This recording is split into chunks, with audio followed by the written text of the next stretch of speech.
यहाँ से स्टार्ट करेंगे। दृष्टि इसका हम लोग देखेंगे यहाँ पर टेस्ट नंबर 14, ठीक है, टेस्ट नंबर 14 रहेगा। और यहाँ से हम लोग यहाँ पर जो टेस्ट इसका 13 नंबर था वहाँ तक हम लोग कवर कर चुके थे। टेस्ट नंबर 14 देखेंगे और यहाँ से टेस्ट जो रहेगा 14, इसमें टॉपिक जो हमारा है ये आपका साइंस में आपका जो जीव विज्ञान है उससे रिलेटेड यहाँ पर क्वेश्चन और यहाँ पर साइंस के और भी क्वेश्चन देखने मिलेंगे, प्लस करंट अफेयर्स के यहाँ पर क्वेश्चन होंगे इसमें, ठीक है। आते स्टार्ट करते हैं, देखते हैं यहाँ से पहला क्वेश्चन है, इसमें बोले पादप और जंतुओं जो कोशिका होती है उसके संबंध में विचार करना है, कौन सा सही होगा। पादप और जंतुओं दोनों में केंद्रक होता है, पहला क्या होगा, पहला स्टेटमेंट यहाँ से इसका करेक्ट है।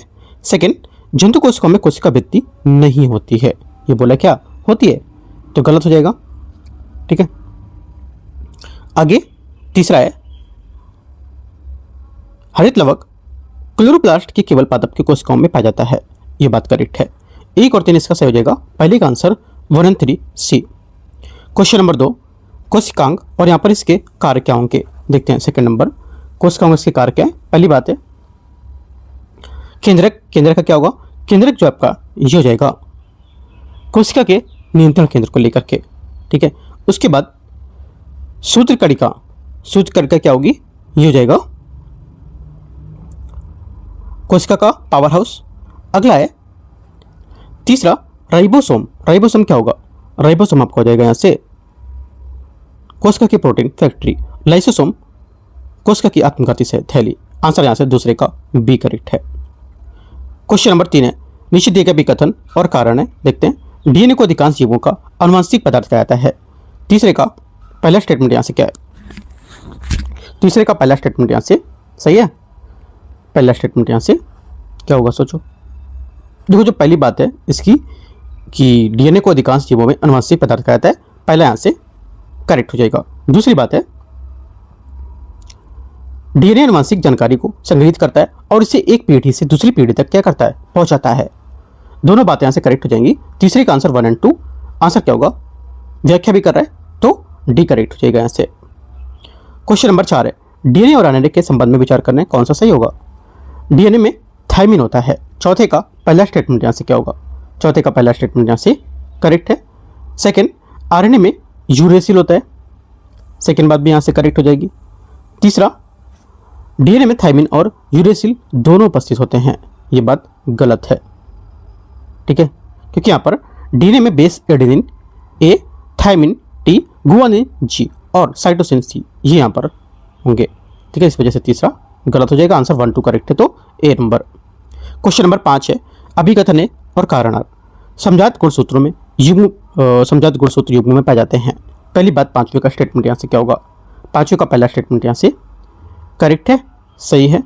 सेकंड बात है ये युग्म जो होता है उसका एक गुणसूत्र माता और पिता दूसरे से मिलता है, सेकंड बात भी करेक्ट है, क्योंकि यहाँ पर युग्म का एक गुणसूत्र माता से और दूसरा यहाँ पर पिता से मिलेगा, दोनों बातें करेक्ट है। आंसर क्या होगा 5वें का 1 और 2 करेक्ट, डी यहाँ से सही आंसर है। क्वेश्चन नंबर 6, संसूत्री विभाजन के संबंध में विचार करना है, ये वृद्धि एवं ऊतकों की मरम्मत में सहायक होता है, ठीक है, पहला क्या होगा, छठे का पहला स्टेटमेंट यहाँ से करेक्ट हो जाएगा, करेक्ट है। सेकंड, गुणसूत्रों की संख्या में परिवर्तन होना, सेकंड बात क्या होगी, गलत है, क्योंकि गुणसूत्रों की संख्या जो होती है ये अपवर्तित होती है, परिवर्तन नहीं होता है। तीसरा है 2 संतति कोशिकाओं का निर्माण होता है, तीसरी बात करेक्ट है, आंसर 1 और 3, छठे का 1 और 3 सी यहाँ से करेक्ट आंसर है। क्वेश्चन नंबर 7 आते हैं। 7 बोला है कि मेंडल के जो नियम है उसके अनुसार निम्नलिखित में से कौन सा कथन यहाँ पर सही होगा ये बताना है। क्वेश्चन नंबर 7 यहाँ से मेंडल के नियम के अनुसार बताने कौन सा सही होगा, आंसर हो जाएगा इसमें, देखते हैं। मेंडल को आनुवंशिकी जनक का मानता है, ठीक है, मेंडल को आनुवंशिकी का जनक मानते हैं, पहली बात क्या होगी, पहली बात यहाँ से इसका करेक्ट है, ये गलत है, बताओ क्या होगा, पहला सही हो जाएगा, क्योंकि इन नियम के जो प्रतिपादन था जो ग्रेगर मेंडल ने किया था 1856 में और 1863 में, इनके बीच उद्यान मटर जो था उसमें पिसम सैटिवम जिसको बोलते हैं, पिसम सैटिवम, इसके पौधे पर किए गए प्रयोग पर किया गया था, पहला करेक्ट हो जाएगा। सेकंड है विसंयोजन के नियम कहता है कि किसी जीन के दोनों अलील युग्मक जो होते हैं उसके निर्माण के दौरान सदैव एक साथ बने रहना, सेकंड बात यहाँ से गलत होगा, क्योंकि विसंयोजन का नियम जिसे युग्मों को की जो शुद्धता होती है उसका नियम भी कहता है, और मेंडल ने इसका प्रथम वंशानुगति का नियम बताया था। और इसके अनुसार जो युग्मक होते हैं इनके निर्माण के दौरान किसी जीन के दोनों अलील और एक दूसरे के विषयुक्त युग्म को लेकर के केवल एक ही अलील प्राप्त होता है। ओनली वन करेक्ट हो गया यहाँ से। क्वेश्चन नंबर 8 है, सूची 1 सूची 2 को मैच करते हैं, देखते हैं यहाँ से अनुवांशिक रोग और यहाँ से इसका कारक तत्व कौन कौन से हैं। पहली बात है 8वें का, यहाँ से बोल रहा है कि डाउन सिंड्रोम ट्राइसोमी 21, ठीक है। उसके बाद सिकल सेल एनीमिया, दोषपूर्ण हीमोग्लोबिन HbS उत्परिवर्तन। उसके बाद हो जाएगा हीमोफीलिया, रक्त स्पंदन को कारकों की कमी, और वर्णांतर संकुल कोशिकाओं में दोष जो रंग की दृष्टि को प्रभावित करता है। आंसर 8वें का सी करेक्ट है।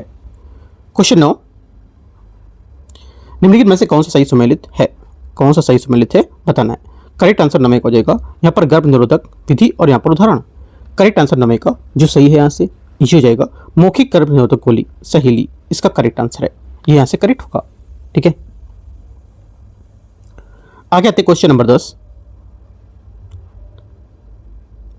क्वेश्चन 10 है, अभिकथन एक कारण प्रतिबंधन एंजाइम को आणविक कैची कहा जाता है।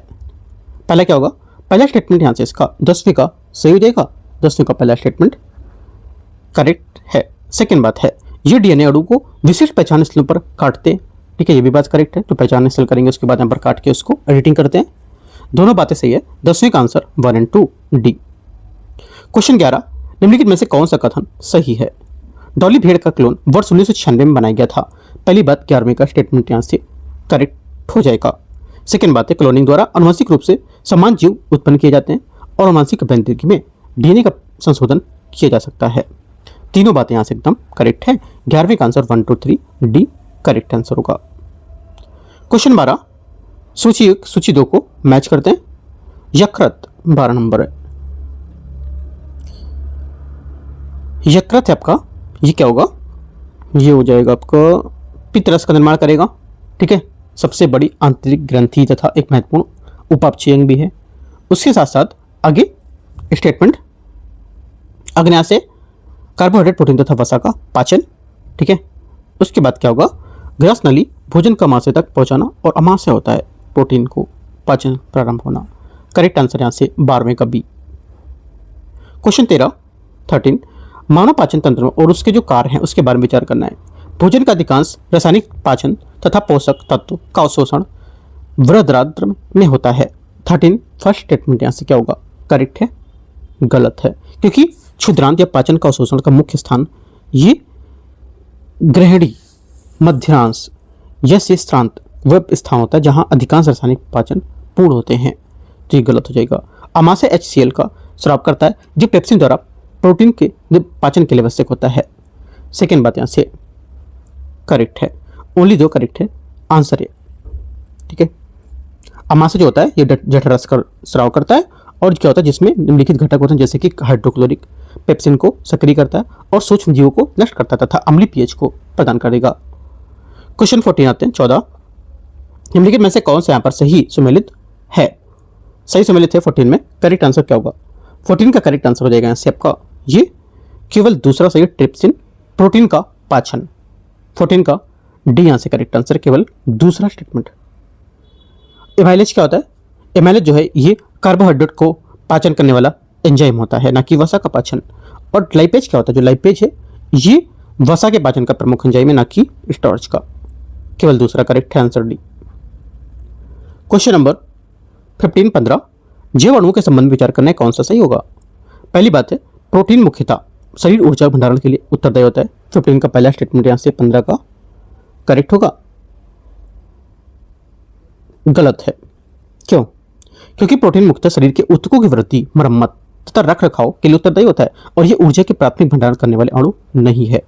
कार्बोहाइड्रेट मानव प्रोटीन के लिए ऊर्जा का मुख्य स्रोत है, ये बात करेक्ट है कि कार्बोहाइड्रेट कार्बन सी और हाइड्रोजन H तथा ऑक्सीजन O से बने जो कार्बनिक यौगिक हैं ये शरीर के लिए ऊर्जा का प्राथमिक तत्व के लिए स्रोत मानते हैं। आंसर केवल 2, 15 का एक करेक्ट है। हाँ, 16 नंबर है, मानव परिसंचरण तंत्र के बारे में विचार करना है। देखते हैं इसमें धमनियां रक्त को हृदय से दूर ले जाती हैं। पहला क्या होगा, 16 का पहला स्टेटमेंट यहाँ से करेक्ट है। शिराएं सदैव वियक्सीजनित रक्त वहन करती हैं। सेकंड क्या होगा?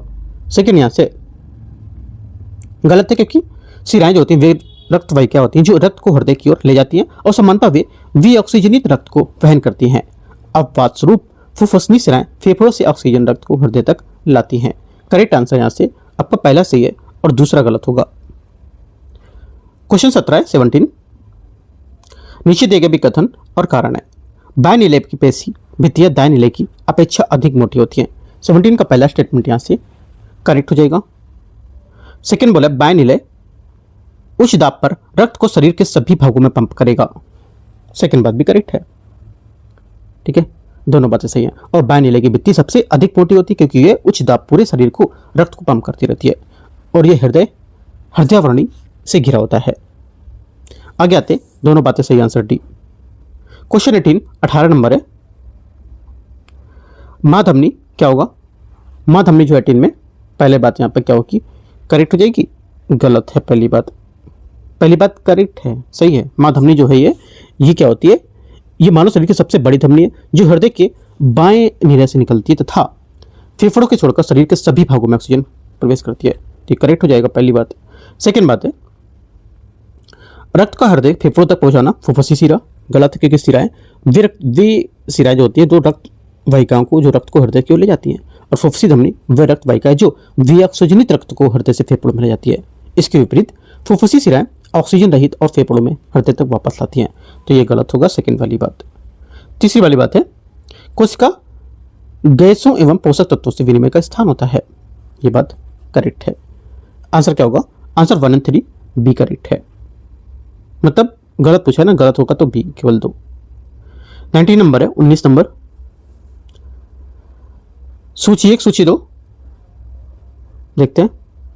प्लाज्मा 19 में प्लाज्मा क्या होगा? ये हो जाएगा आपका ये रक्त का तरल भाग। आरबीसी क्या होता है? आरबीसी आपका हो जाएगा ऑक्सीजन का परिवहन, ठीक है। उसके बाद अगला है डब्ल्यूबीसी शरीर की रक्षा। प्लेटलेट्स क्या होगा? रक्त की थक्का बनना। आंसर क्या होगा? 19 का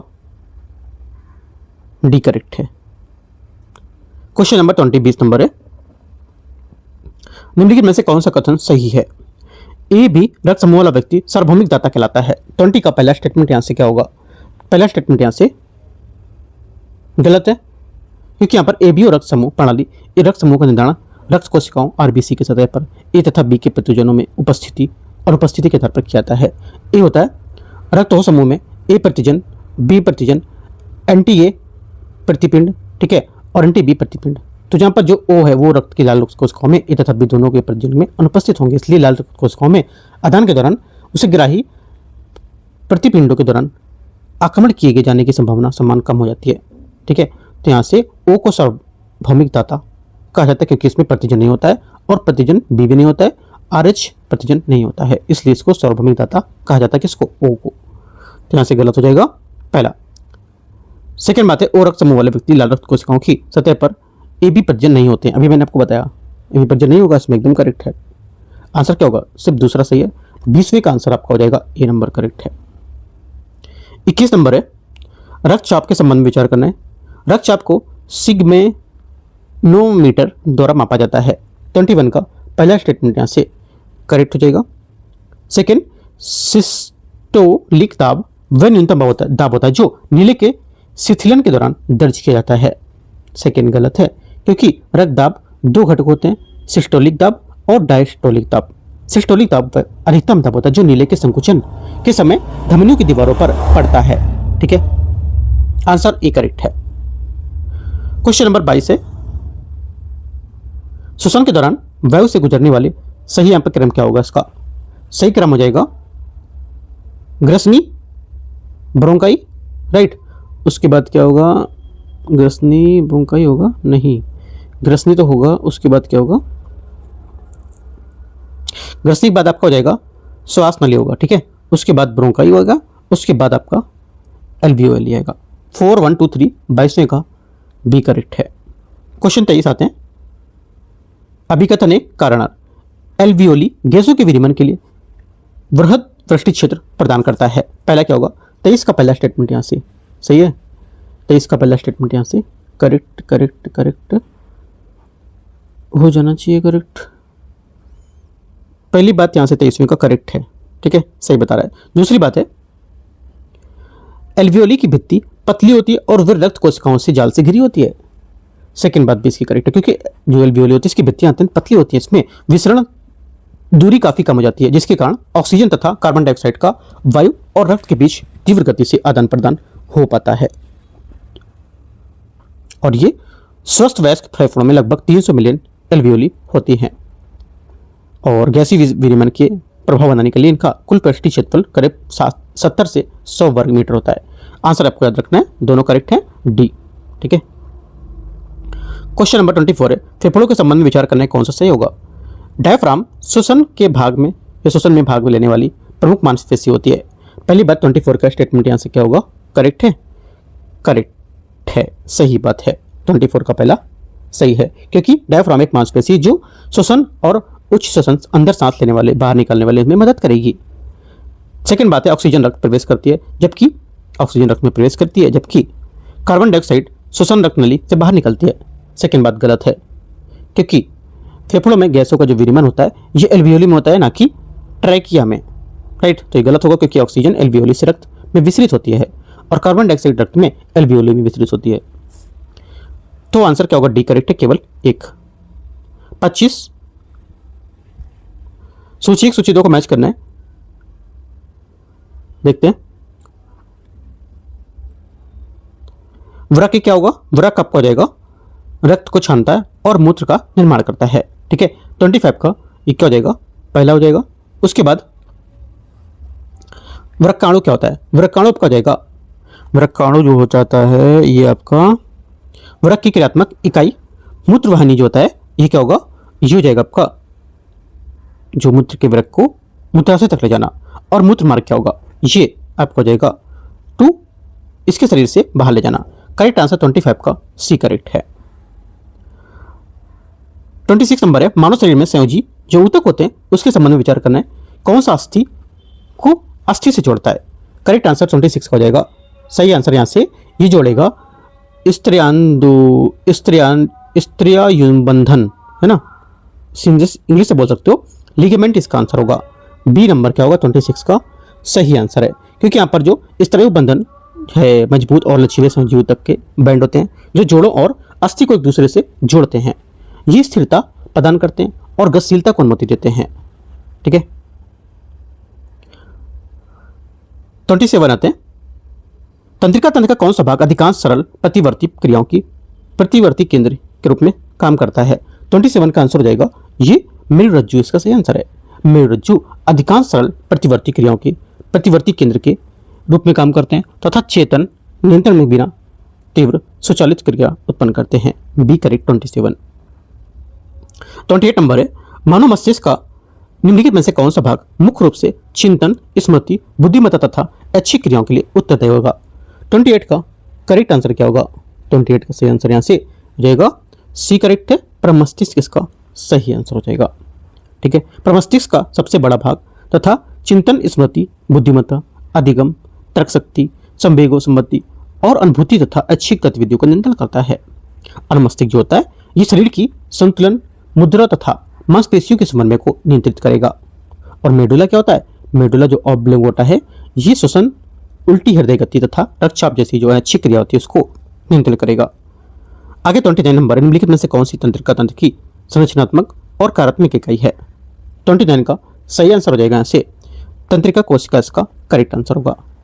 तंत्रिका कोशिका तंत्रिका तंत्र की संरचनात्मक और कार्यात्मक इकाई है। ये तंत्रिका आवेगों का ग्रहण तथा संचालित करती है और अक्षतंतु तंत्र की आवेग की कोशिका का एक दूर ले जाती है, जबकि सिनेप्स तंत्र एक कोशिका तंत्र का दूसरे कोशिका तंत्र में आवेगों को लेकर संचरण में सहायता करता है। आते हैं 30 नंबर। 30 नंबर क्वेश्चन है, इसमें बोला है निकट दृष्टि दोष के संबंध में विचार करना है, कौन सा सही है। निकट दृष्टि दोष एक ऐसा दृष्टि दोष है जिसमें निकट वस्तु स्पष्ट दिखाई देती है जबकि दूर की वस्तु अस्पष्ट दिखाई देती है। पहली बात क्या होगा, 30 का स्टेटमेंट यहाँ से करेक्ट है। इसका सुधार उत्तल लेंस द्वारा किया जा सकता है। सेकंड बात क्या होगी, सेकंड बात यहाँ से इसका करेक्ट है, सेकंड बात यहाँ से गलत है, क्योंकि इसका सुधार अवतल लेंस द्वारा किया था, ना कि उत्तल लेंस। परिणाम स्वरूप इसमें क्या होता है, दूर की स्थित वस्तुओं को आने वाली प्रकाश किरणें रेटिना के सामने केंद्रित करती हैं। ठीक है, और ये नेत्र गोलक समान रूप से अधिक लंबा होता है इसमें। ठीक है, याद रखना है। आगे आते क्वेश्चन नंबर 31। 31 नंबर निम्नलिखित में से कौन सा यहाँ पर सही मैच कर रहा है बताना, सूची 1 सूची 2 में। पहली बात है 31 की, यहाँ पर बोला है कि इसमें बोला है पीयूष ग्रंथि क्या होता है। पीयूष ग्रंथि आपको हो जाएगा मास्टर ग्रंथि हो गई, पीयूष ग्रंथि को मास्टर ग्रंथि भी कहते हैं। उसके बाद आपका होगा थायराइड ग्रंथि, थायरॉक्सिन स्रावित करना, राइट। उसके बाद हो जाएगा अग्न्याशय, इंसुलिन और ग्लूकागॉन। ठीक है, उसके बाद आएगा 1 आपका अधिवृक्क, एड्रेनलिन स्राव करना। करेक्ट आंसर 31 का बी। 32 32 नंबर है, मानव प्रजनन तंत्र के संबंध में विचार करना है। मनुष्य में निषेचन समानता फैलोपिन या फैलोपिनन नलिका में होता है। 32 फर्स्ट स्टेटमेंट यहाँ से करेक्ट है। 32 का पहला यहाँ से करेक्ट हो जाएगा। सेकंड, गर्भाशय भ्रूण के विकास में सहायक होता है। सेकंड बात क्या होगी, सेकंड बात यहाँ से ये भी करेक्ट है, क्योंकि गर्भाशय एक मोटी भित्ति वाला पेशी अंग है जहां भ्रूण का प्रत्यारोपण होता है तथा उसका विकास होकर वह भ्रूण में परिवर्तित हो जाता है। ठीक है, दोनों बातें यहां से क्या है, करेक्ट है। आंसर 1 और 2 सी सही है। 33 नंबर क्वेश्चन है 33, सहायक प्रजनन प्रौद्योगिकी ART के संबंध में विचार करना है। सुरोगेसी में सुरोगेट माता बच्चे की अनुवांशिक माता होती है। पहला क्या होगा, 33 का पहला स्टेटमेंट गलत है, क्योंकि सरोगेट्स और शिशु के बीच कोई अनुवांशिक संबंध नहीं होता है। यह बात गलत हो जाएगी, क्योंकि गर्भकालीन सरोगेसी आधुनिक समय का प्रचलित रूप है। इसमें सरोगेट माँ बच्चे की जैविक माँ नहीं होती है और भ्रूण को इच्छित माँ या दाता बोलते हैं। उसके अंडे को इच्छित पिता या दाता के शुक्राणु का उपयोग करके यहाँ पर बनाते हैं। ठीक है, तो यहाँ से पहला गलत है। Second, in vitro fertilization IVF मेंढाणु का निषेचन मानव शरीर के बाहर किया जाता है। सेकेंड बात करेक्ट है। इन विट्रो मतलब कांच के भीतर, एक तरह से मान सकते हो। ठीक है, आंसर क्या होगा, आंसर यहां से 1 सिर्फ करेक्ट है, 1 गलत था, सेकंड करेक्ट है ना। हाँ, आंसर क्या होगा 33 का ए करेक्ट है, मतलब केवल 2। 34 नंबर है, मानव प्रतिरक्षा प्रणाली के संबंध में विचार करना है। जन्मजात प्रतिरक्षा विशिष्ट और प्रतिरक्षात्मक स्मृति प्रदान करती है। पहली बात क्या होगी 34 का, यहाँ से स्टेटमेंट करेक्ट हो जाएगा। इसका गलत है पहला, क्योंकि पहला इसलिए गलत है क्योंकि जन्मजात जो प्रतिरक्षा है ये शरीर की रक्षा की पहली पंक्ति होती है और जन्म से ही मौजूद होती है और तुरंत काम करती है और गैर विशिष्ट होती है। ठीक है, और प्रतिरक्षात्मक स्मृति उत्पन्न नहीं करती है। सेकंड बात है, एंटीजन के संपर्क में आने के बाद अर्जित प्रतिरक्षा विकसित होती है। सेकंड बात यहाँ से करेक्ट है। तीसरा है, एंटीबॉडी का उत्पादन बी लिम्फोसाइट द्वारा होता है। तीसरी बात करेक्ट है। 2 और 3 से ये आंसर क्या हो जाएगा, 2 और 3 सी करेक्ट हो जाएगा, क्योंकि बी लिम्फोसाइट्स श्वेत रक्त कोशिकाएं होती है जो किसी एंटीजन के संपर्क में आने पर प्लाज्मा कोशिकाओं में परिवर्तित कर देती है। क्वेश्चन 35 निंद्रा और तंत्रिका तंत्र के संबंध में विचार करना है। हाइपोथैलेमस शरीर की जैविक घड़ी या सर्केडियन रिदम का नियमन करता है। पहली बात 35वें का क्या होगा, करेक्ट है।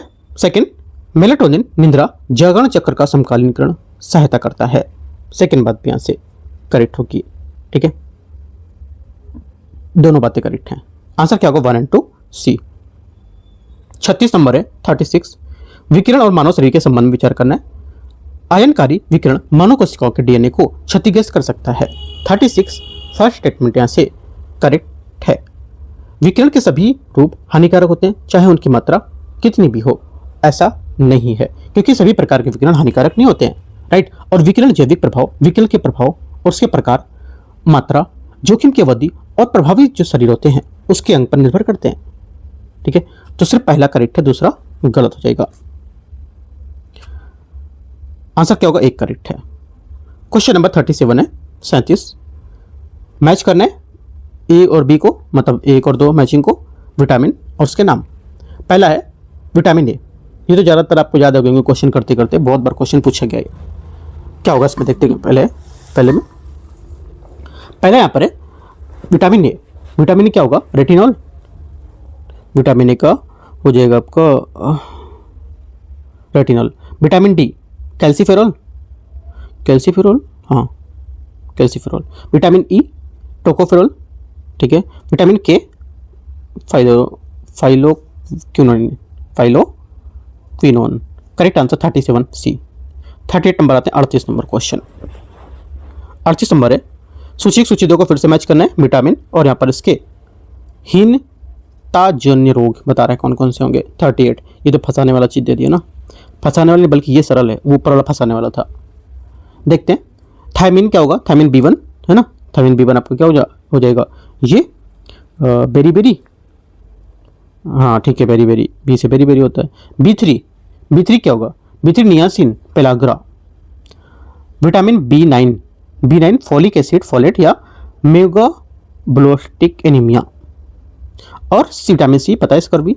करेक्ट आंसर 38 का क्या हो जाएगा, ए नंबर करेक्ट है। 39 आते हैं, नीचे दिए गए भी कथन और कारण है। आयरन की कमी से एनीमिया का सबसे समान कारकों में से एक है। पहली बात क्या है, 39 का पहला स्टेटमेंट यहां से इसका क्या हो जाएगा, करेक्ट है, पहली बात सही है। दूसरी बात है, लाल रक्त कोशिकाओं में हीमोग्लोबिन संश्लेषण के लिए आयरन आवश्यक होता है। सेकेंड बात क्या होगी, सेकेंड बात यहां से ये भी करेक्ट है, दोनों बातें करेक्ट हैं। ठीक है, शरीर में अगर आयरन की कमी होती है तो हमारा हीमोग्लोबिन का उत्पादन कम हो जाता है, कम में छोटी लाल रक्त कोशिकाएं बनती हैं और रक्त की ऑक्सीजन वहन क्षमता कम हो जाती है। ये 3 पॉइंट आपको अच्छे से याद रखना है। ठीक है, तो आंसर हमारे दोनों करेक्ट है, दोनों बातें, तो डी यहां से सही आंसर होगा इसका। 40 खनिज और यहाँ पर हित जनता रोग कौन कौन से इसके हो सकते हैं। 40 नंबर पहला कैल्शियम आपको हो जाएगा इससे, कैल्शियम ऑस्टियोपोरोसिस नहीं होगा, गलत है ना,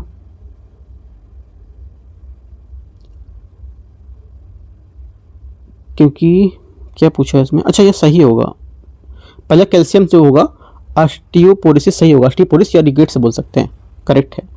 आयोडीन पेलाग्रा भी मैंने आपको ऊपर बताया था, पेलाग्रा विटामिन B3 है ना, या नियासिन उसके कारण होता है, तो गलत हो जाएगा। मैग्नीशियम फ्लोरोसिस, क्योंकि मैग्नीशियम जो हो जाएगा यहाँ पर, ये फ्लोरोसिस नहीं होगा, ये हाइपोमैग्नीशियम होगा। सिर्फ पहली बात करेक्ट है, जो गलत है वो 2-3 गलत है, गलत पूछा है तो 2-3 सी। क्वेश्चन नंबर आगे आते हैं 41, देखते हैं। प्रोटीन ऊर्जा कुपोषण के संबंध में विचार करना है। क्वासियोर मुख्यतः पर्याप्त कैलोरी सेवन के बावजूद प्रोटीन की कमी के कारण होता है। 41 का पहला स्टेटमेंट सही है। सेकेंड बात है, मरस्मस कार्बोहाइड्रेट प्रोटीन तथा वसा की कमी के कारण होता है। सेकेंड बात 41 का क्या होगा, ये भी करेक्ट है, दोनों बातें यहाँ पर सही है।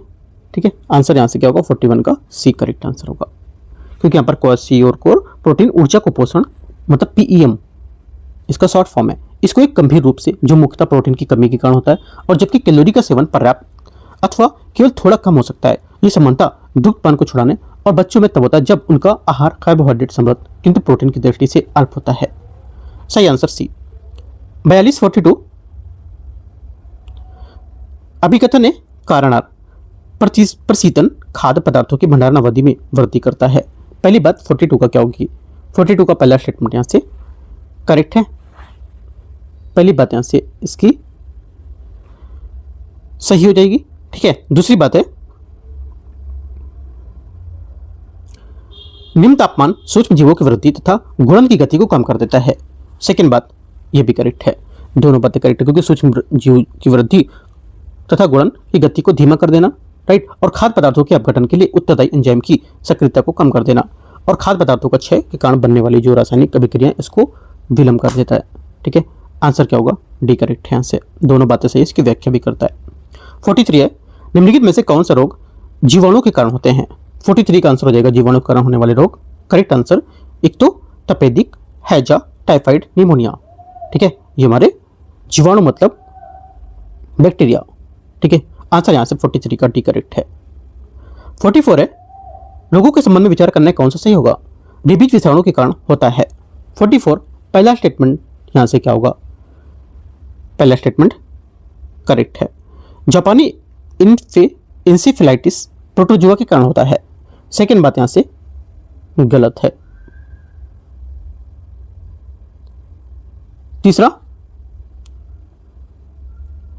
तीसरा है, डेंगू के संक्रमण संक्रमित मादा एनोफिलीज मच्छर के काटने से होता है। यह भी गलत हो जाएगा, सिर्फ पहला स्टेटमेंट यहां से इसका करेक्ट है। विषाणु जो संक्रमित जानवर की लार के माध्यम से फैलता है, विषाणु संक्रमित रोग। करेक्ट आंसर ओनली 1 करेक्ट है, डी। क्वेश्चन नंबर 45, निम्नलिखित में से कौन सा युग्म यहाँ पर सम्मिलित नहीं कर रहे हैं? मलेरिया 45, मलेरिया आपको हो जाएगा से सम्मिलित नहीं कर रहा है जो ये मलेरिया प्लाज्मोडियम करेक्ट है। उसके बाद है आपका कालाजार सैंड फ्लाई, ये भी करेक्ट हो जाएगा, ठीक है। प्रोटोजोआ, हाँ ठीक है। अमीबियासिस मच्छर, ये बात यहाँ से गलत है क्योंकि संदूषित भोजन और मलमुख जो मार्ग होते हैं उससे कीटों द्वारा नहीं, गलत हो जाएगा। आंसर क्या होगा? 1 2 करेक्ट है। सही आंसर यहाँ से गलत पूछा तो 3, केवल 3 मतलब बी। क्वेश्चन नंबर 46 आते हैं, एथलीट फुट और रिंग वर्म के संबंध में विचार करना है। एथलीट फुट पैरों पर प्रभावित करने वाला एक वायरल संक्रमण है। पहली बात स्टेटमेंट क्या होगी? यहाँ से 46 का पहला स्टेटमेंट करेक्ट है, गलत है, पहला सही नहीं होगा। क्यों? क्योंकि एथलीट फुट और संक्रामक कवकी रोग होता है जो पैरों की खुजली और त्वचा संबंधित भिन्नताएं होती है वो पैदा करता है और संक्रमित त्वचा पर खुजली, जलन, दाने, चकत्ते निकल आते हैं, ठीक है। सेकेंड बात है, रिंग वर्म डर्मेफाइट कवक के कारण होता है। सेकेंड बात करेक्ट है क्योंकि एथलीट फुट रिंग वर्म का ही एक प्रकार होता है, ठीक है। ओनली 2 करेक्ट है, आंसर है। क्वेश्चन नंबर 47, वेक्टर जनित रोग के बारे में विचार करना है। चिकनगुनिया का प्रसार जो था ये क्यूलेक्स मच्छरों द्वारा होता है। 47 फर्स्ट स्टेटमेंट यहाँ से गलत है क्योंकि चिकनगुनिया एक विषाणु जनित रोग है, राइट, जो मादा एडिज मच्छरों के मुख्य रूप से एडिज इजिप्टी और एडिज एल्बोप्टिक के काटने से फैलता है। सेकेंड बात है, फाइलेरिया का प्रसार समानता एडिज मच्छरों द्वारा होता है। सेकेंड बात यहाँ से ये भी गलत है क्योंकि फाइलेरिया के परजीवी क्यूलिक्स मच्छर के माध्यम से मनुष्यों में फैलता है। दोनों बातें यहाँ से गलत है। 47 का आंसर बी करेक्ट है। 48, हेपेटाइटिस के संबंध में विचार करना है। हेपेटाइटिस से एवं हेपेटाइटिस सी के समानता दूषित प्रदूषक जो होते हैं भोजन उसके जल के माध्यम से फैलता है। 48 फर्स्ट स्टेटमेंट यहाँ से करेक्ट है। हेपेटाइटिस बी, हेपेटाइटिस सी और डी समानता संक्रमित और रक्त शारीरिक द्रवों के माध्यम से फैलता है। दोनों बातें करेक्ट हैं। 48 का आंसर 1 और 2 सी। 49 नंबर है क्वेश्चन, निम्नलिखित में से कौन सी बीमारियां सार्वभौमिक टीकाकरण कार्यक्रम के अंतर्गत आते हैं या शामिल हैं? आंसर हो जाएगा 49 का करेक्ट आंसर यहाँ से। ये एक तो तपेदिक और एक हो जाएगा जापानी इंसेफ्लाइटिस। करेक्ट आंसर 1 और 3 से है तो 49 का सी करेक्ट आंसर हो जाएगा। 50 नंबर है 50 नंबर क्वेश्चन, रोग उन्मूलन के संबंध में विचार करना है। चेचक का विश्व भर में उन्मूलन किया जा चुका है। 50 का पहला स्टेटमेंट यहाँ से करेक्ट है। भारत को वर्ष 2019 में पोलियो मुक्त घोषित किया गया था। सेकेंड बात गलत है क्योंकि WHO ने वर्ष 2014 में भारत को पोलियो मुक्त घोषित किया था, 2019 में नहीं, ठीक है। रिंडरपेस्ट विश्व स्तर पर पूर्णतः उन्मूलित होने वाला पहला पशु रोग है, एकदम करेक्ट है। ये विश्व स्तर पर उन्मूलित होने वाला पहला पशु रोग है और चेचक के बाद समग्र रूप से दूसरा उन्मूलित रोग माना जाएगा, ठीक है। दोनों बातें करेक्ट हैं, 1 और 3 की, मतलब 50 की 1 और 3, दूसरा गलत है। सही आंसर बी। 51 है अभिकथन है और कारणार्थ। देखते हैं इसको, अभिकथन है और कारणार्थ। इसने बोला है कि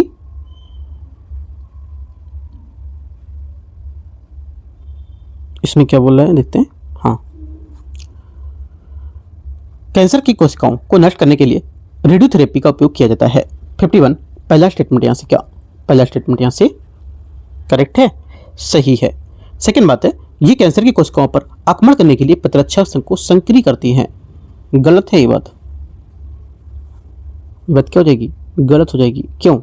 क्योंकि ये रेडियोथेरेपी कुछ रोगियों जैसे अप्रत्यक्ष रूप से कुछ प्रतिरक्षा जो प्रक्रिया होती है उसको उत्तेजित कर सकती हैं। इसकी प्राथमिक कारण प्रणाली नहीं है, ये गलत हो जाएगी बात।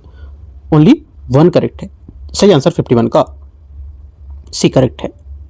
52 52 एंटीबायोटिक्स के संबंध में विचार करना है। पेनिसिलिन की खोज 1928 में अलेक्जेंडर फ्लेमिंग द्वारा की गई थी। पहला क्या होगा? 52 का पहला स्टेटमेंट यहाँ से करेक्ट है। सेकंड स्ट्रेप्टोमाइसिन क्षय रोग के उपचार में प्रभावी होगा। सेकंड बात क्या है?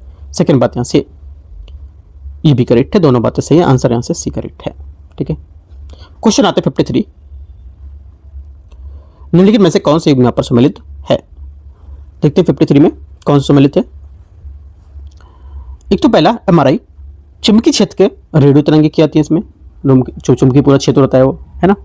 सेकेंड बात है बीएमडी परीक्षण, ड्यूल एनर्जी एक्स एब्जॉर्मेट्री, ये भी सही हो जाएगा। तीसरा अल्ट्रासाउंड उच्च आवृत्ति वाली ध्वनि तरंगें। तीनों बातें करेक्ट है। 53 का आंसर 1 2 3 डी। 54 है इंसुलिन मानव शरीर के निम्नलिखित में से किस भाग द्वारा निर्मित होता है।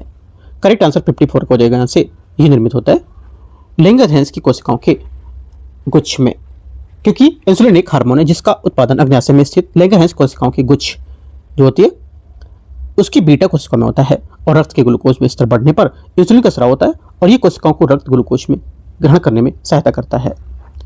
क्वेश्चन 55 पत्तियों के संबंध में विचार करना है। रंध्र मुख्य रूप से पत्तियों पर मौजूद होते हैं, छिद्र होते हैं जो गैसीय विनिमय में मदद करते हैं।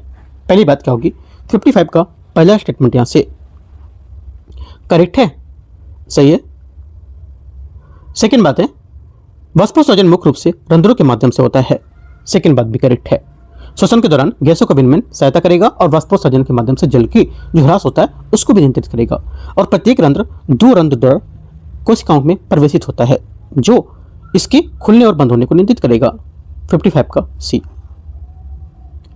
56 नंबर है निम्नलिखित में से कौन सा सही सम्मिलित नहीं कर रहा है। सही सम्मिलित नहीं है, आंसर हो जाएगा 56 का करेक्ट आंसर यहां से ये आलू रूपांतरित तना करेक्ट है। उसके बाद गाजर रूपांतरित मूल, शकरकंद रूपांतरित तना नहीं होगा। शकरकंद जो गाजर शकरकंद और मूली रूपांतरित मूल है जो मूल रूप से भोजन को संग्रहित करते हैं, ठीक है। रूपांतरित तना नहीं होगा शकरकंद, ये गलत हो जाएगी। तीसरी बात आंसर 56 का क्या होगा, 56 का बी करेक्ट है, तीसरा नंबर गलत है। क्वेश्चन नंबर 57 है निम्नलिखित में से कौन सा यहां पर सम्मिलित नहीं कर रहा है। सम्मिलित यहां पर नहीं 57 में, करेक्ट आंसर यहां से हो जाएगा क्या, जाइलम भोजन का परिवहन करेक्ट है, फ्लेम जल का परिवहन करेक्ट है, जल का खनिजों में अवशोषण गलत हो जाएगा, मूल, है ना। क्यों, क्योंकि जल के पौधों का भूमिगत भाग है जो बीज के मूलांकुर से विकसित होता है और ये मूल रोमों में माध्यम से मिट्टी के जल और खनिजों को अवशोषित करेगा। 1 2 सिर्फ करेक्ट है, आंसर है। 58 नंबर है प्रकाश संश्लेषण के संबंध में विचार करना है। प्रकाश संश्लेषण प्रकाश ऊर्जा को रासायनिक ऊर्जा में परिवर्तित करता है। 58 पहला स्टेटमेंट यहां से करेक्ट है। सेकंड प्रकाश संश्लेषण के दौरान ऑक्सीजन और ग्लूकोज का उत्सर्जन होता है, यह भी बात करेक्ट है। दोनों बातें सही है, आंसर 58 का 1 और 2 सी स्टेटमेंट यहां से करेक्ट होगा। सूर्य का प्रकाश होता है, ये संश्लेषक पिगमेंट रंग द्रव द्वारा अवशोषित होता है, जिसमें क्या होता है इससे पौधों की क्लोरोफिल में प्रचुर मात्रा में होता है, जैसे कि इसका रिएक्शन होता है 6CO2 प्लस 6H2O प्लस जो हमारी प्रकाश की ऊर्जा होगी चेंज करेगा किसमें, C6H12O6 प्लस 6O2 में, ठीक है। 58 का सी। 59 निम्नलिखित में से कौन सा रोग बैक्टीरिया के कारण होता है। बैक्टीरिया के कारण होता है, 59 का आंसर क्या होगा, 59 का करेक्ट आंसर यहां से हो जाएगा एक तो एंथ्रेक्स और एक आपका ब्रूसेलोसिस, इसका सही आंसर होगा 59 का सी नंबर। क्वेश्चन नंबर 60 है सूची 1 सूची 2 को मैच करना है। पादप हार्मोन और यहां पर इसके प्रमुख कार्य क्या क्या होंगे। पहली बात है देखते हैं 60। पहला है ऑक्सिन। ऑक्सिन का क्या होगा, ऑक्सिन आपका जो हो जाएगा यहां से ये, अच्छा मैच करना है ऐसे ना, देखते हैं। ऑक्सिन का आपको हो जाएगा कोशिका दीर्घीकरण, ठीक है। उसके बाद गिबरेलिन, ये क्या हो जाएगा, ये तने के दीर्घीकरण को लेकर के बढ़ावा देना। साइटोकिनिन कोशिका विभाजन उत्तेजित करना। एथिलीन फलों को पकाना। करेक्ट आंसर 60 का क्या होगा, ए करेक्ट हो जाएगा। 61 नंबर है पौधे प्रजनन के संबंध में विचार करना है, कौन सा कथन सही होगा। आंसर हो जाएगा वर्तिकाग्र परागकण उत्पन्न करता है। पहली बात क्या है, पहले स्टेटमेंट यहां से इसका गलत है, ठीक है। पहली बात गलत, क्योंकि वर्तिकाग्र जो होता है ये स्त्री केसर का चिपचिपा सिरा है, ये परागकणों को प्राप्त करता है लेकिन इन्हें उत्पन्न नहीं करता है, ये बात गलत हो जाएगी। निषेचन के बाद अंडा से फल विकसित होते हैं, ये बात करेक्ट है। अंडा से स्त्री केसर में निचला सुन भाग होता है, निषेचन के बाद अंडा से फल के रूप में विकसित होता है और बीज बन जाता है। आंसर क्या होगा, करेक्ट आंसर ही करेक्ट है। क्वेश्चन नंबर 62 62 सूची 1 सूची 2 को मैच करना है पादप और यहाँ पर इसके आर्थिक औषधि महत्व क्या क्या होंगे। पहली बात है इसमें लौंग, लौंग का क्या होगा, मसाला और एंटीसेप्टिक। क्विनैन सिनकोना, क्विनैन सिनकोना को जाएगा मलेरिया और रोधी औषधि, ठीक है। उसके बाद नीम प्राकृतिक कीटनाशक और औषधि पौधा। अजोला, अजोला आपका हो जाएगा जलीय फर्न, मतलब जैव उर्वरक, एक तरह से जैव उर्वरक या नाइट्रोजन स्थिरीकरण। करेक्ट आंसर 62 का सी करेक्ट है। 63 नंबर है नाइट्रोजन स्थिरीकरण के संबंध में विचार करने कौन सा सही है। राइजोबियम एक स्वजीवी नाइट्रोजन स्थिरीकरण करने वाला बैक्टीरिया होता है। पहली बात स्टेटमेंट 63 का क्या होगी, करेक्ट है, गलत है, क्योंकि राइजोबियम एक सजीवी नाइट्रोजन स्थिरीकरण करने वाला बैक्टीरिया है जो फलीदार पौधों की मूल ग्रंथियों में रहता है। पहला गलत। सेकेंड, एजिटोबैक्टर फलीदार पौधों के साथ एक सजीवी संबंध बनाता है। सेकेंड बात क्या होगी, सेकेंड बात यहां पर यह भी गलत है, क्योंकि एजिटोबैक्टर मिट्टी में पाया जाने वाला एक स्वजीवी नाइट्रोजन स्थिरीकरण करने वाला बैक्टीरिया है। यह फलीदार पौधों के साथ सजीवी संबंध नहीं बनाएगा। दोनों गलत है। आंसर 63 का क्या होगा, पूछा क्या है कौन सा सही है ना, तो कोई सही नहीं है, ना तो एक ना ही दो। 64 नंबर है 64। इससे बोले पादप वर्गीकरण के संबंध में विचार करना है कौन सा सही होगा। एंजियोस्पर्म बिना फूलों वाले पौधे होते हैं। पहली बात 64 का स्टेटमेंट यहां से क्या गलत है, ठीक है, पहली बात गलत हो जाएगी। सेकेंड बात है जिनोस्पर्म बीज उत्पन्न करते हैं। सेकेंड बात क्या होगी, सेकेंड बात करेक्ट है, क्योंकि जिनोस्पर्म होते हैं हमको बीज उत्पन्न करेंगे और टेरिडोफाइट्स बीजाणु को द्वारा प्रजनन करते हैं। ये बात करेक्ट है, करेक्ट है, 2-3 सही है। आंसर यहां से सी 64 का। 65 नंबर है एंटीबायोटिक औषधि के संबंध में विचार करना है कौन सा सही होगा। एंटीबायोटिक्स इन्फ्लुएंजा और समान सर्दी जुकाम जैसी विषाणु जनित बीमारियों के विरुद्ध प्रभावी होता है।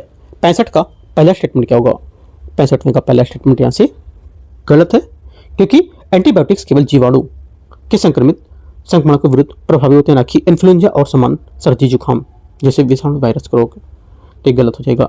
सेकेंड, मनुष्यों एवं पशुधन में एंटीबायोटिक्स के अत्यधिक उपयोग से एंटीबायोटिक प्रतिरोध उत्पन्न हो सकता है। सेकेंड यहां से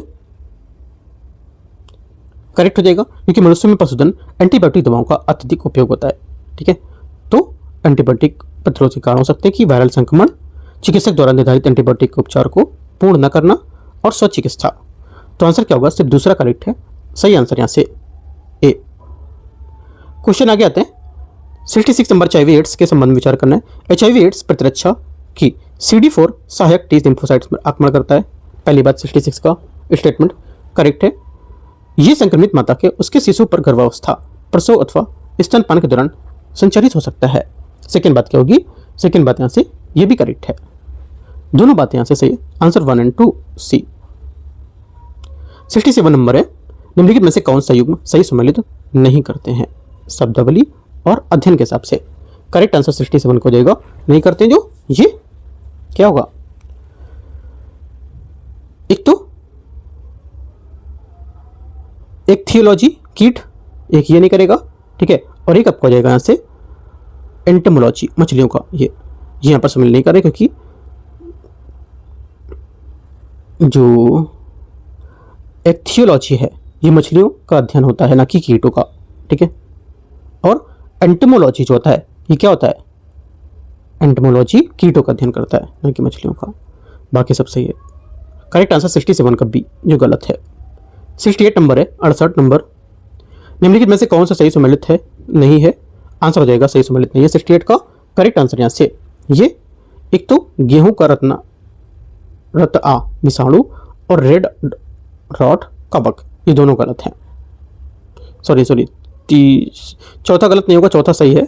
एक तो होगा यहाँ पर गेहूं का रत आ, है ना, और एक हो जाएगा आपका सिट्रस कैंकर कवक, ये गलत है, गलत ही पूछा था, तो आंसर यहाँ से ये गलत हो जाएगा, बाकी आपका सही है, तो करेक्ट आंसर सी। 69 अभिकथन एक कारणार गर्म रक्त वाले जानवर ठंडे वातावरण में भी सक्रिय रहते हैं। 69 पहला स्टेटमेंट क्या होगा, करेक्ट हो जाएगा।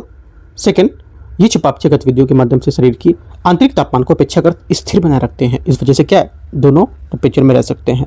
दोनों बातें इसकी करेक्ट है। आंसर इसका व्याख्या करता डी सही। क्वेश्चन नंबर 70 है, अभिकथन है कारणार। बीटा विविधता उच्च होती है जब पड़ोसी पारिस्थितिक तंत्रों में भिन्न भिन्न प्रजातियां पाई जाती हैं। पहला क्या होगा, 70 का पहला स्टेटमेंट यहां से करेक्ट है। सेकंड, बीटा विविधता एक ही पर्यावरण के भीतर प्रजातियों में होने वाले परिवर्तन को मापती है। यह बात गलत है, क्योंकि यदि पड़ोसी पारिस्थितिक तंत्र में प्रजातियां अधिक भिन्न होती है तो बीटा विविधता उच्च मानी जाएगी, और यदि उनमें समान प्रजातियां पाई जाती हैं तो बीटा विविधता निम्न होती है। ठीक है, और एकल पर्यावरण के भीतर प्रजाति विविधता को अल्फा विविधता द्वारा मापा जाता है। तो ये बात गलत हो जाएगा। आंसर एक करेक्ट है 70 का सी। 71, मानव शरीर की जल की मात्रा के संबंध में विचार करना है। ये मानव शरीर की जल की मात्रा रक्त प्लाज्मा में सर्वाधिक लगभग 90% होती है, जबकि शरीर में सभी ऊतकों में हड्डियों में जल की मात्रा सबसे कम होती है। 71 फर्स्ट स्टेटमेंट यहाँ से गलत है, क्योंकि रक्त प्लाज्मा में लगभग 90 से 92% पानी होता है, जो यह इसे मानव के शरीर का सबसे अधिक जल समृद्ध बनाता भाग मानते हैं। ठीक है, सेकंड बात है, शिशुओं के शरीर में वयस्कों की तुलना में जल का प्रतिशत अधिक होता है, और आयु बढ़ने के साथ साथ शरीर में जल की मात्रा क्रमिक रूप से कम होती जाती है। सेकंड बात करेक्ट है, ओनली 2 करेक्ट है। आंसर यहाँ से डी। 72 नंबर 72, मानव खोपड़ी के संबंध में विचार करना है। स्कूल मैंडिबल निचला जो बड़ा होता है मानव खोपड़ी का एकमात्र गतिशील हड्डी होती है। 72 का पहला स्टेटमेंट यहाँ से करेक्ट है। खोपड़ी का शेष 21 हड्डियां अचल रेशेदार जोड़ों द्वारा जुड़ी होती हैं, जिन्हें सूचर्स या सीवन कहा जाता है। सेकंड बात भी करेक्ट है, दोनों बातें यहाँ से सही होंगी। 72 का आंसर 1 और 2 सी यहाँ से करेक्ट आंसर होगा। 73 आते हैं, निम्नलिखित में से किसे समानता प्रदूषण के जैव संकेतक के रूप में प्रयोग किया जाता है। 73 का करेक्ट आंसर यहाँ से हो जाएगा लाइकेन, इसका करेक्ट आंसर है। लाइकेन या सैक जो होता है, ये पार्लियामेंट प्रदूषक के सर्वाधिक महत्वपूर्ण जैव संकेतक में से एक है, और वे वायु प्रदूषक विशेषकर सल्फर डाइऑक्साइड और भारी धातुओं जैसे अत्यधिक संवेदनशील होती हैं। इनकी अनुपस्थिति अथवा न्यून वृद्धि की वायु गुणवत्ता में गिरावट का संकेत देता है। परासरण विकास विसरण के बारे में विचार करने कौन सा सही होगा। पहला बोला है, विसरण अणुओं का उच्च सांद्रता वाले क्षेत्र में निम्न सांद्रता वाले क्षेत्र की ओर संचलन होता है। इसमें अर्धपारगम झिल्ली की आवश्यकता नहीं होती है। पहला करेक्ट है। परासरण विसरण का एक विशेष प्रकार है जिसमें केवल जल के अणु निम्न विलय सांद्रता वाले जल क्षेत्र में अविलय सांद्रता की ओर क्षेत्र की ओर अर्धपारगम झिल्ली के माध्यम से संचलन करते हैं। सेकंड ये भी करेक्ट हो जाएगा। दोनों यहाँ से क्या 74 में एकदम सही है बात, आंसर है। 75 है, विश्व का प्रथम सफल मानव हृदय प्रत्यारोपण किसने एवं किस वर्ष किया था। 75 का आंसर हो जाएगा डॉक्टर क्रिस्टियान बर्नार्ड, दक्षिण अफ्रीका, 1967। निम्नलिखित में से किस वैज्ञानिक ने अनुवांशिकी कूट एवं प्रोटीन संश्लेषण पर काम करने हेतु 1968 का शरीर क्रिया विज्ञान अथवा चिकित्सा का नोबेल पुरस्कार साझा किया। करेक्ट आंसर 76 का हो जाएगा ए करेक्ट है, डॉक्टर हरगोविंद खुराना। हरगोविंद खुराना ने मार्शल डब्ल्यू रिलेनबर्ग और रॉबर्ट डब्ल्यू सी हॉली के साथ 1968 में शरीर की क्रिया विज्ञान अथवा चिकित्सा का नोबेल पुरस्कार साझा किया था, और उन्हें अनुवांशिक कूट की व्याख्या और प्रोटीन इसकी सेंसेशन में इसकी काफ़ी ज़्यादा भूमिका को लेकर सम्मानित किया गया था। आंसर 76 का ए करेक्ट है। तो इस टाइप से हम लोग 76 क्वेश्चन ही कवर करेंगे। कल करेंगे 77 से 150 तक पूरा पार्ट खत्म करेंगे, और यहाँ से 14 नंबर पेपर खत्म हो जाएगा। 12 तक हमने कर लिया है। जो 13 नंबर पेपर वो सी सेट का है, सी सेट का खुद से प्रैक्टिस करना है। मैं आपको पेपर दे दूंगा, आपको यहाँ से प्रैक्टिस करना रहेगा। ठीक है, एंड करते हैं। कुछ डाउट रहेगा नीचे कमेंट में पूछो, और अपना channel UPSC knowledge track UKT और एक DUKT भी अपना चैनल है, दिल्ली यूपीएससी नॉलेज ट्रैक, दोनों को आपको सब्सक्राइब करना है। ठीक है, बैकअप के लिए वो भी अपना चैनल है। ठीक है, all the best, thank you.